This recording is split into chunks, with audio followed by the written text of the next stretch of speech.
हैं। तो चलिए आज हम लोग जानते हैं एक नियम के बारे में जिसका नाम है अफवाह नियम।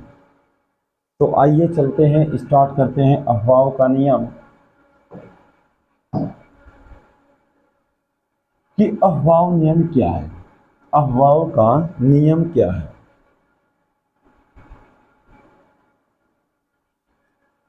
अफवाह एक जर्मन शब्द है, जर्मन भाषा का शब्द है, जिसका अर्थ होता है रचना करना, यानी कि निर्माण करना। अफवाह एक जर्मन भाषा का शब्द है जिसका अर्थ होता है रचना करना या निर्माण करना, या उसमें किसी चीज़ में एक एक जोड़ना ही क्या कहलाता है, रचना करना, निर्माण करना, बनाना, बिल्डअप। इस नियम से किसी तत्व या परमाणु, किसी तत्व या परमाणु या आयन का हम आसानी से इलेक्ट्रॉनिक विन्यास कर सकेंगे। और इस नियम के अनुसार हम कह सकते हैं कि किसी तत्व या परमाणु के उपकोष में इलेक्ट्रॉन को ऊर्जा स्तर के बढ़ते क्रम में कैसे रखा जाएगा। कि किसी परमाणु के उपकोष में इलेक्ट्रॉन को ऊर्जा स्तर के बढ़ते क्रम में कैसे रखा जाता है। Electron inter in the subshell of atom. किसी परमाणु के उपकोष में इलेक्ट्रॉन कैसे एंटर करते हैं, in increasing order of their energy.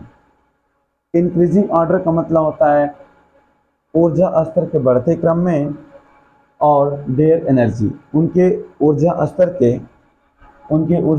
के बढ़ते क्रम में कैसे रखा जाता है किसी उपकोष में। चलिए तो आगे बढ़ते हैं।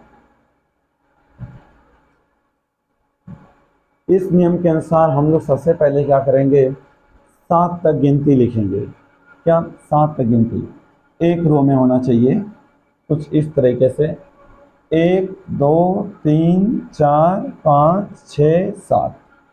और फिर इसके बाद 2 से स्टार्ट करेंगे, 2 3 4 5 6। फिर 3 से 3 4 5 6। फिर 4 से 4 और 5। इसके बाद हम लोग जानते हैं 4 उपकोष होता है, कौन कौन, यस, पी, डी और यफ। तो ये जो गिनती लिखा गया है इसको हम ऐसे लिखेंगे 1 से लेकर 7 तक। और इसके बाद जो 1 से 7 तक लिखा गया है एक ही रो में होना चाहिए, और सभी गिनती एक ही रो में होनी चाहिए, और बराबर बराबर के डिस्टेंस होना चाहिए। और जितना डिस्टेंस पे यह दोनों रखा गया है उसके साइड में यह भी उतना ही डिस्टेंस पे होना चाहिए। 1 2 के बीच की जो डिस्टेंस है वही 2 और 2 के बीच का डिस्टेंस होना चाहिए, तब तो हम आसानी से इसको नोट कर पाएंगे। चलिए देखिए तो 1 2 3 4 5 6 7। फिर 2 से स्टार्ट करेंगे, 2 3 4 5 6। फिर 3 से स्टार्ट करेंगे, 3 4 5 6। फिर 4 से स्टार्ट करेंगे, 4 और 5, F14। तो 1 से 7 तक। फिर इसके बाद अगला वाला जो होगा उसको 2 से स्टार्ट किया जाएगा, 2 से 6 तक। फिर इसके बाद 3 से 6 तक। फिर अगला वाला 4 से। एक ऑर्डर में चल रहा है, एक एक घट रहे हैं, 1 2 3 4 ऐसे। तो 1 से 7 तक, 2 से 6 तक, 3 से 6 तक, 4 और 5। इसके बाद फर्स्ट वाला में आपको मालूम है जैसे कि यस पी डी एफ 4 उपकोष हैं। यस में अधिकतम 2 इलेक्ट्रॉन, पी में अधिकतम 6 इलेक्ट्रॉन, और डी में अधिकतम 10 इलेक्ट्रॉन, और एफ में अधिकतम 14 इलेक्ट्रॉन होते हैं। तो यस में हम 2 इलेक्ट्रॉन, पहले वाले में जो पहला रो है हमारा उसमें सब में यस रख देंगे, और यस में कितने 2 इलेक्ट्रॉन को फिल कर देंगे, सबके हेड पर रख दिया जाएगा। इसके बाद दूसरे रो में पी पी और पी और पी और फिर पे रख देंगे, इस पर 6 इलेक्ट्रॉन रख देंगे। और अगले वाले रो में डी डी डी और डी, इस पर 10 इलेक्ट्रॉन, और एफ में कितना 14 इलेक्ट्रॉन आसानी से क्या करेंगे, भर देंगे। और एक बात कि यस पी डी एफ जो 4 उपकोष हैं, यस में 2 इलेक्ट्रॉन, 4 जोड़ो तो 2 में जब 4 जोड़ेंगे 6 इलेक्ट्रॉन होगा, फिर 4 इलेक्ट्रॉन 10, फिर 4 जोड़िए 14, यानी इस तरीके से रख दिए जाएंगे। यदि इसको ऊर्जा स्तर के बढ़ते क्रम में रखा जाए तो क्या होगा, यदि इसे ऊर्जा स्तर के बढ़ते क्रम में रखा जाए तो इसको ऐसे लिखा जाता है, ऊपर से इसको कटिंग करेंगे, ऐसे काटेंगे इसको, ये कट गया। फिर बिना काटे आप ऊपर जाएंगे, बिना काटे इसको ऊपर जाएंगे हम लोग, फिर ऊपर से काटेंगे, ऊपर से काटा जाएगा। फिर ये काट के फिर हम लोग ऊपर से काटेंगे, या ख़त्म होगा। फिर ऊपर से काटेंगे, ख़त्म होगा यहाँ पे। फिर ऊपर से काटेंगे, यहाँ पे ख़त्म होगा। फिर ऊपर से काटेंगे, यहाँ ख़त्म होगा। फिर ऊपर से काट कर यहाँ पर ख़त्म हो जाएंगे, इस तरीके से।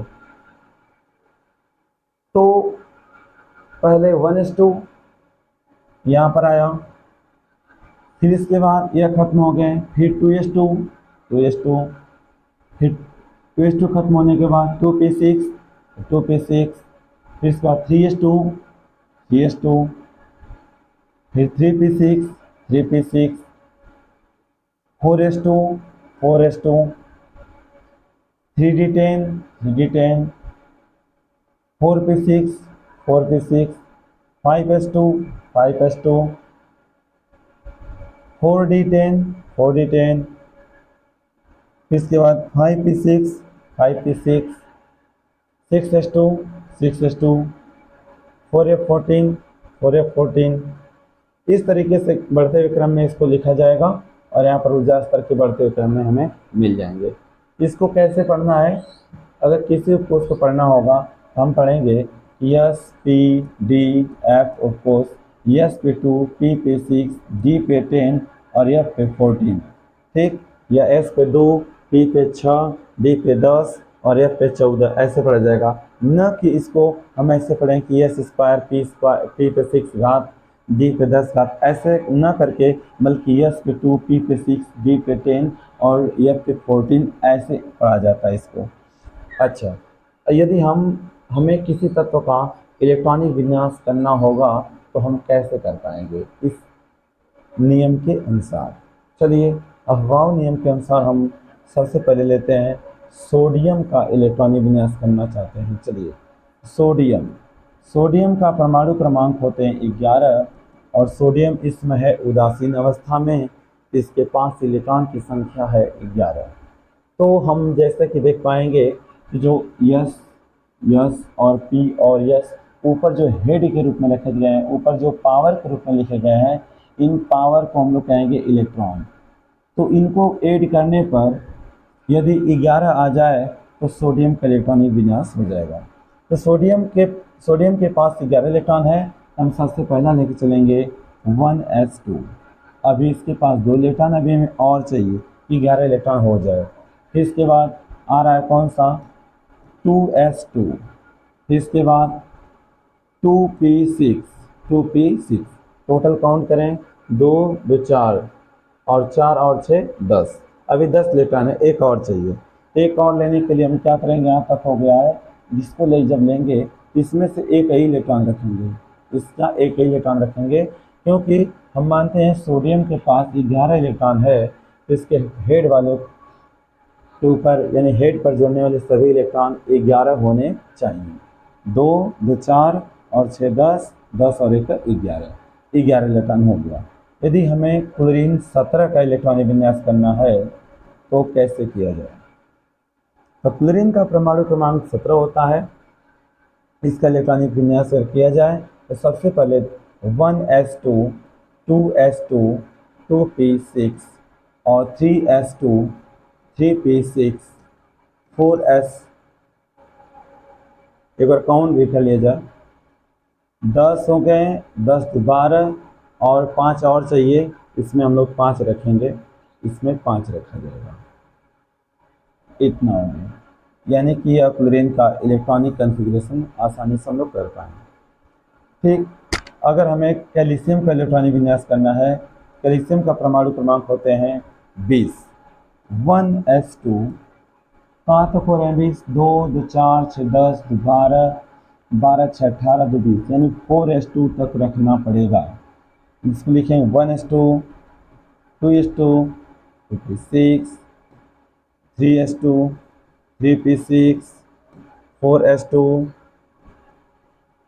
3p6, 4s2, 10 10 20 20 हो गया। ठीक, इसको हम कैसे रिमेंबर याद कर लें, कैसे रिमेंबर करें कि यह आपको आसानी से याद हो सके। ठीक, चलिए एक बार देख लेते हैं हम लोग, यह आप कैसे याद कर पाएंगे, इसको कैसे आप याद कर पाएंगे।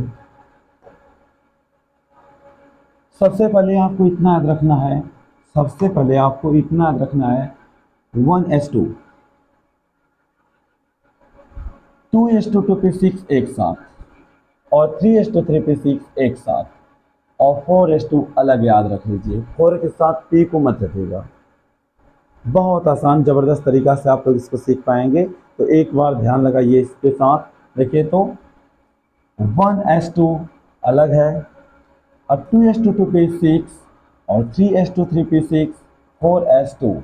सिंपल सी बात, 1:2 अलग, 2:2 एक साथ, और 3:3 एक साथ, 4:2 अलग। इसके बाद हम याद रखेंगे कि 1:2 खत्म हो गया, 2:2 खत्म हो गया, 2p6, 3:2, 3p6, 4:2 यहाँ तक खत्म हो गए। इसके बाद इसको हम लोग मान लेते हैं कि चलो यह एक लड्डू है। क्या है? एक लड्डू है। ठीक, लड्डू, चलिए इसको लड्डू मान लेते हैं। तो अब देखिए, हमें सबसे माइंड में याद रखना है कि 4:2 के बाद, 4:2 के बाद हमारा 3D ओपन होते हैं, 3D10 ओपन होते हैं। ठीक, तो 1:2, 2:2 3:3 4:2 यह खत्म हो गया। तो आपको लेकर चलना पड़ेगा आपको अब 4:2 खत्म होने के बाद 3D10 पे, 3D10। फिर इसके बाद आ रहे हैं कौन? 4p6, फिर कौन? 5s2, फिर इसके बाद आ रहे हैं कौन? 4D10, 4D10। अभी 3D खत्म हुआ था, जब 3D खत्म हो जाएगा और 5s2 खत्म हो जाएंगे, तब आएंगे कौन सी? 4D। ये अभी एक लड्डू ही है। ठीक, चलिए 4D10, 4D10, 5p6, 6s2, 4f14, 4f14, 5d10, 6p6, 7s2, 5pf14, 6d10। इतना तक हो गए। इसको यदि हम अगर और बढ़िया तरीका से अगर लिखना चाहते हैं कि इसको कैसे हम बिना याद किए कैसे लिख सकें, तो एकदम सिंपल और आसान बात, इसको कैसे लिखा जाएगा, एक बार और दूसरे तरीका से देख सकते हैं इसको कैसे लिखा जा सकता है।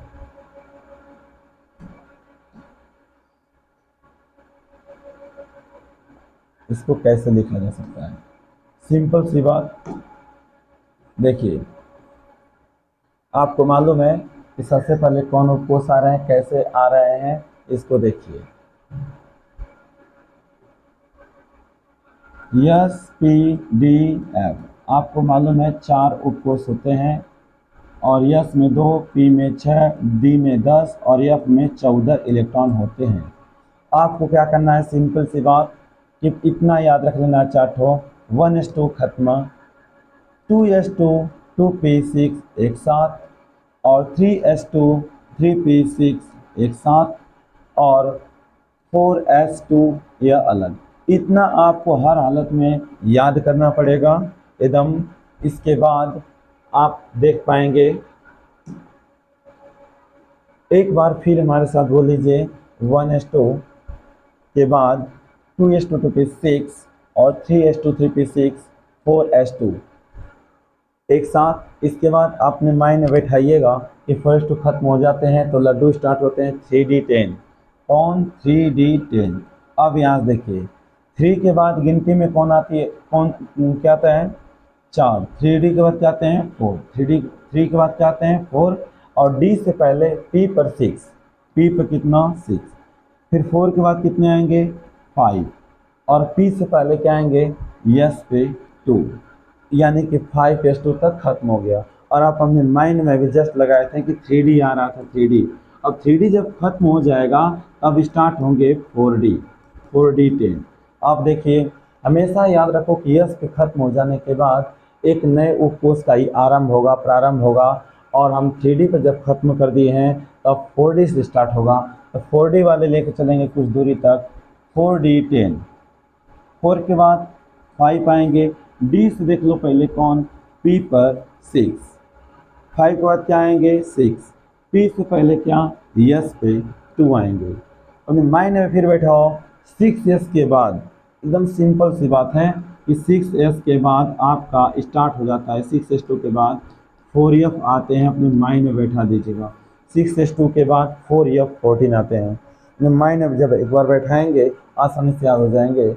6S2 के बाद आपका स्टार्ट होता है 4F। इसको तो राजभोग बोल रहे हैं इन लोगों को, राजभोग, बहुत दूर तक लेके चलते हैं। ठीक, इसका नाम राजभोग है नहीं, बस याद करने के लिए कि 3D और 4D के लड्डू मान लो, और 5 और 4F और 5F को राजभोग। चलिए ठीक है, आते हैं देखते हैं। तो 6S के बाद कौन आते हैं, 4F14, फिर 5, 4 के बाद 5 और D पे 10, फिर इसके बाद 6, P पर 6, फिर आएंगे 6 के बाद 7 और P से पहले यस पे 2। और जब आपको मालूम है कि 6S के बाद 4F आता है, फिर आएगा बढ़ते बढ़ते बढ़ते बढ़ते बढ़ते 6S वाला बढ़ते बढ़ते बढ़ते कहाँ चले गए, 7S2 तक। अब आएंगे कौन, 5F। कौन आएंगे, 7S2 के बाद क्या आ जाएंगे, 5F वाला स्टार्ट होता है, क्योंकि 4F खत्म हो गया था, 5F आएंगे। 5F14, 6D10। आगे तो बहुत दिए हैं बेसिक क्लासरूम में, उसमें दिए हैं 6D10 हमारे इंटरमीडिएट लेवल में 6D तक ही दिए हैं, लेकिन आगे बोल रहे हैं कि इस तरीके से और हम लिख सकते हैं 6D10, 7P6, 8S2 एट्सेट्रा। होता नहीं लेकिन मतलब इसको हम लिख सकते हैं। चलिए, इस तरीके से हम इलेक्ट्रॉनिक विन्यास कर पाएंगे बहुत बेहतरीन और आसान तरीका से। एक बार फिर से देख सकते हैं, 1S2 एक साथ, 2S2 2P6 एक साथ, 3S2 3P6, 4S2 अलग हो गया। अपने माइंड में आपको बैठाना है कि 4S2 तक जब याद हो जाएंगे तो आप स्टार्ट करेंगे लड्डू से, यानी 3D से स्टार्ट करेंगे। हमेशा यस पे जब खत्म हो जाता है तो एक नए से हम लोग शुरुआत करते हैं, नए उपकोष से हम शुरुआत करेंगे 3D10। जब 3D10 आएंगे आपको मालूम चलेगा कि 3 के बाद 4D से पहले आपका P आता है, P पे 6 हो गए। फिर इसके बाद 4 के बाद 5, P से पहले आपका S2 आ जाएगा। फिर इसके बाद 3D जब फिनिश हो गया है, 5 यस पे हमेशा खत्म हो जाते हैं, 3D से स्टार्ट हुआ था, अब नया में 4D से स्टार्ट होगा। तो 4D10, फिर इसके बाद 5P6, फिर इसके बाद 5 के बाद 6 आएगा, P से पहले S2।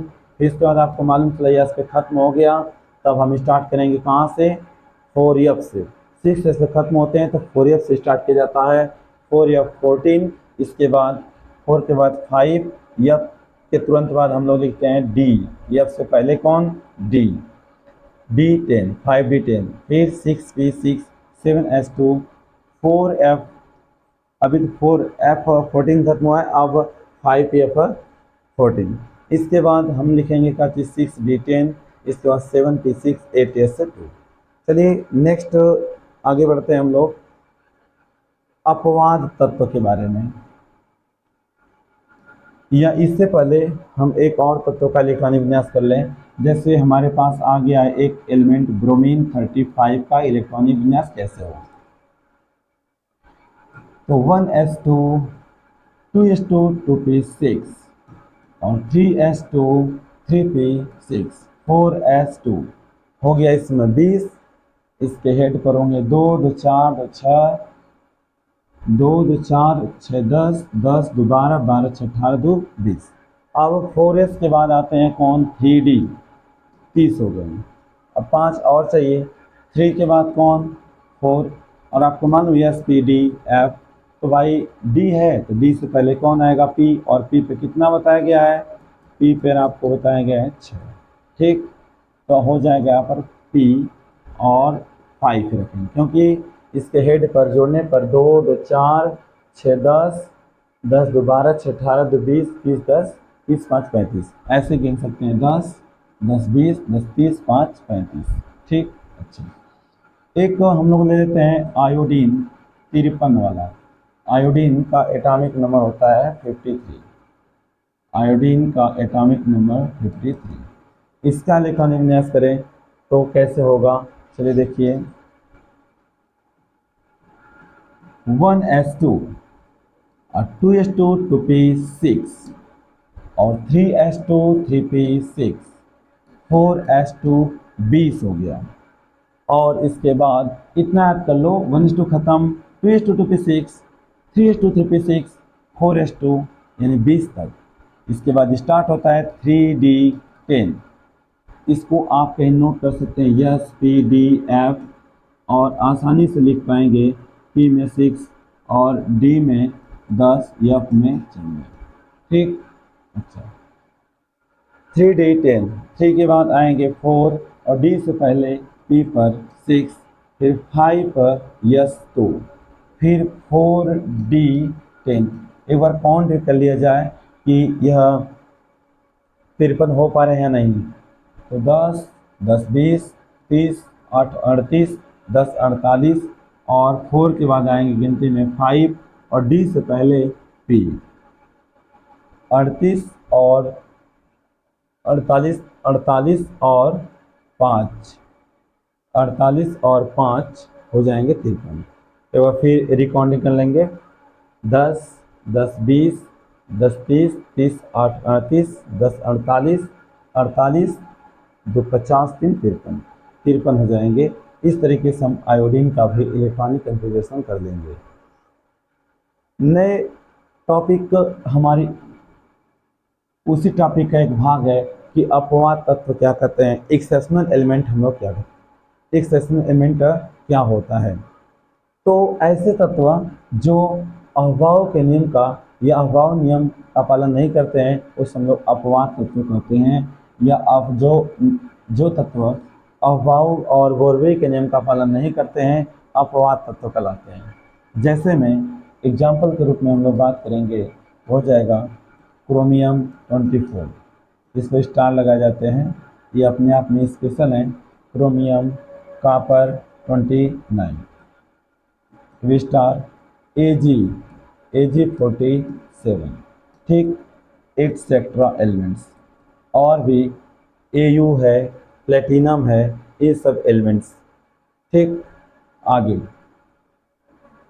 अपवाद तत्व का जो इलेक्ट्रॉनिक विन्यास होते हैं उसके अंतिम यस में एक इलेक्ट्रॉन हम लोग रखते हैं। जैसे में एग्जाम्पल में हम क्रोमियम की अगर बात करते हैं कि क्रोमियम का इलेक्ट्रॉनिक विन्यास कैसे किया जाए, तो हो जाएगा 1s2 2s2 2p6, 3s2 3p6, 4s2 20 और 3d4 24। लेकिन यह सही इलेक्ट्रॉनिक विन्यास नहीं है, सही इलेक्ट्रॉनिक विन्यास नहीं है, क्योंकि यह अहवाव के नियम का पालन नहीं करते हैं। तो सही क्या होगा, यहाँ पर और यहाँ पर हम लोग देखेंगे कि अंतिम यश में यहाँ पर 2 इलेक्ट्रॉन न होकर बल्कि 1 होना चाहिए। तो सही क्या होगा, 1s2 2s2 2p6, 3s2 3p6, 4s1 and 3d5। या हम ये भी कह सकते हैं कि अपवाद तत्व के अंतिम जो डी उपकोष होते हैं, चाहे कोई डी हो या एफ हो, उसमें जो अंतिम उपकोष होते हैं वह अर्धपूर्ण या पूर्ण रूप से भरे होने चाहिए। तो अर्धपूर्ण इसको करने के लिए, जैसे डी आपके पास उपकोष है तो डी के पास जो ऑर्बिटल आपके बनते हैं वह 5 बनते हैं। इस क्योंकि डी उपकोष में ऑर्बिटल इलेक्ट्रॉन की जो संख्या होते हैं वह 10 होते हैं और एक ऑर्बिटल में एक कक्षक में अधिकतम 2 इलेक्ट्रॉन भरे जाते हैं। तो यहाँ पर 1 2 3 4 5 6 7 8 9 10 कक्षक भर गए। तो डी पे हो गए कितने, डी में हम लोग अगर 10 भरेंगे तो अस्थाई रहेगा, और डी में अगर 5 है, डी में अगर 5 है तभी भी डी के लिए ऑर्बिटल की संख्या 5 बनेंगे, और ये भी क्या रहेगा, अस्थाई। ये भी क्या है, स्टेबल है, ये भी अस्थाई है। और या फिर आप डी में एक इलेक्ट्रॉन 2 3 4 5 भरते हैं तो वो अस्थाई रहेंगे, वह क्या रहेंगे, अस्थाई। तो यहाँ पर ये अस्थाई होगा। तो यहाँ पर हम कह सकते हैं कि सही इलेक्ट्रॉनिक विन्यास, सही इलेक्ट्रॉनिक विन्यास इसको बता सकते हैं। क्रोमियम का ये ग्राउंड स्टेट भी इलेक्ट्रॉनिक विन्यास कहा जाता है। इसको हम लोग जीएस बोलते हैं, ग्राउंड स्टेट, यानी कि धरातल अवस्था। धरातल अवस्था इसको बोलते हैं। इसको तलस्थ अवस्था बोलते हैं, तलस्थ अवस्था। इसी को हम धरातल अवस्था, इसी को आगे के नाम से जानते हैं, आगे अवस्था, ग्राउंड स्टेट। इस जब किसी तत्व या परमाणु को हम एक्साइटेड स्टेट में कैसे लिख पाते हैं, किसी तत्व या परमाणु के इलेक्ट्रॉनिक विन्यास को एक्साइटेड स्टेट में कैसे लिखा जाता है। एक्साइटेड स्टेट में लिखने का एक सिंपल सा फंडा है कि वन वाला एक साथ इसमें ढूंढिए कि किस कोष के आगे उसके मुख्य क्वांटम संख्या जो है वह मतलब एक जैसे हैं, मुख्य क्वांटम संख्या एक जैसे है। तो वन को एक साथ लिखेंगे, वन को एक साथ, जिसके सामने 2 2 लगा है उनको एक साथ। यहाँ पर 2s2 हो गया और 2p6। इसके अलावा अन्य किसी में 2 नहीं लगा है। अब क्या करेंगे, कामा लगाएंगे, फिर 3 3 और 3 इसको एक साथ, 3d,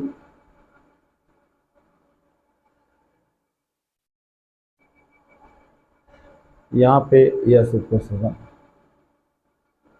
3s2, क्योंकि डी पर 10 इलेक्ट्रॉन हो जाएंगे, गलत हो जाएगा। 3d, 3s2, 3s2,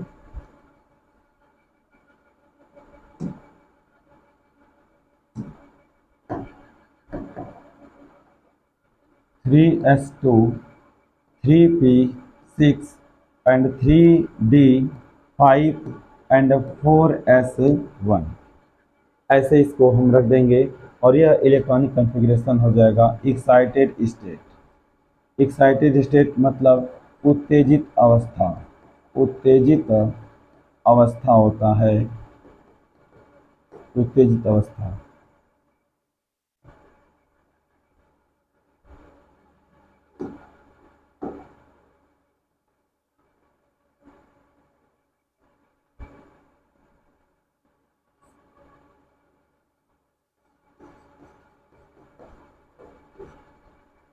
उत्तेजित अवस्था। तो चलिए ठीक है, आज के सेशन बस यहीं तक, फिर मिलते हैं हम लोग कल वाले सेशन में। तब तक के लिए दीजिए हमें अनुमति। Thank you my dear friends and students.